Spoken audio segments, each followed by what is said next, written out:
Hi, and welcome to episode number 5 of the Ultimate Social Media Guide. It's Darren here from Follow My Media, and we are a social media marketing business. We help home and lifestyle service-based businesses to increase sales and lead performance online. In this episode, we are going to take a quick look at lead generation options when it comes to ad-initiated lead gen. Firstly, I want to make the distinction between what we're discussing today, which is the ad-initiated lead generation options, and an alternative that you may have touched on or heard of, which is the LinkedIn lead generation.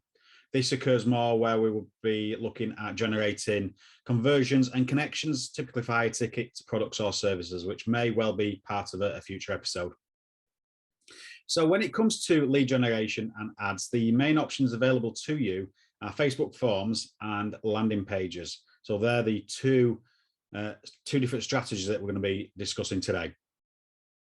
Facebook lead generation forms have been around for a number of years and allow the respondent of the ad to enter the required information and submit it to yourself. You can pretty much ask for any information you desire on those forms, but it's important to say always consider GDPR. Another important factor is that the more you ask for on those forms, the less respondents you're likely to get, although in theory, it should be a higher quality lead. When compiling this type of ad, this comes under the lead generation objective on Facebook Ads Manager. Now, landing pages work slightly differently.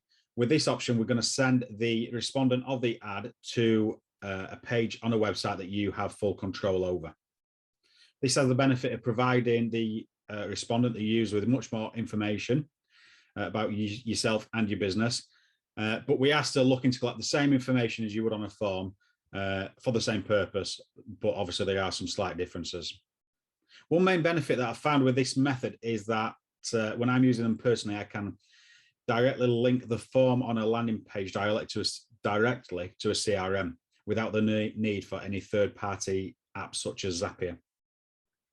With a landing page, we would typically run this as a conversion objective on your ads manager and send traffic to your page.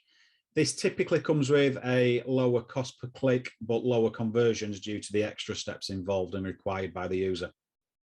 Another advantage of utilizing a landing page is that you can use the Facebook Pixel, which is a great tool to use.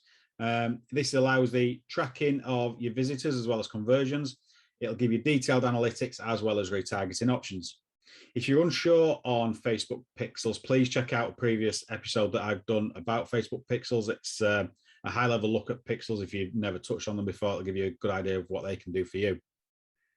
So those are your two main options when it comes to ad-initiated lead gen. Now, if you've decided that you want to go down this lead generation route with Facebook, Instagram ads, you've got to decide which model works for you, or at least which one to test first. The general rule of thumb, and there are certainly no definite answers when it comes to this, is that there is one main distinction between quality and quantity of leads. If you want quantity, it's generally believed that Facebook lead gen forms will work better for you, depending on your own setup, but don't forget to also consider your own functionality of your Facebook Pixel. It is a very important thing to consider at this stage. If for some reason you don't have a functioning Pixel or access to your own site, or if you don't yet have a site, this is going to have an obvious knock-on effect on that side of things. If you're going after quality of leads, then the general belief is that a landing page will work better. This is purely down to the user having to take an extra step and increasing their own intent factor, so how much they want to know about your product and service. With this method, we're going to send the user, once they've clicked on the ad, to your landing page. They're going to supply the details in the same way as submitting a form on Facebook ultimately, and submit those details to you. But because there's a landing page in between collecting details and sending them to you, that is an obvious extra step that they've got to take. It is only one step, but that does make a difference to the number of respondents you will get. So which one's for you?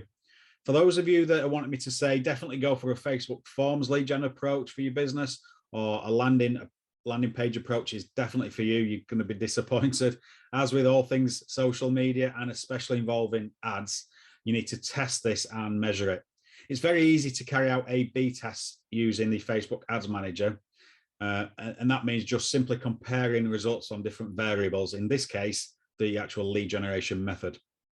But that's not to say that you can't run option A, be it Facebook forms, for a period of time, and then test option B, which would be the landing page approach. A/B testing is preferable because it does take away the time variable, but that does depend on your own ability to do that and on your own budget. So there's no definite answers. Test and measure is the only way to go. See which works better for you, and carry on testing different variables on your ads. When you start delving further and further into Facebook ads, you will always be testing new things to see which works better. It never, ever stands still. If you're still unsure on anything that I've gone through today and wanting to know more, you can book in for a one-to-one with myself. The link for this is on my website at www.followmymedia.co.uk. It is completely free, and it's there to help you grow your business online. That same link can also be used if you are potentially looking at outsourcing your social media marketing in general, or specific aspects of it, such as ad management or lead generation. I hope you've gained some value from this episode. Please consider leaving a review and a rating. Subscribe if you want to be notified of when I release future episodes, and please feel free to share the episode out. I hope to see you all in the next episode. Take care, and I'll see you next time.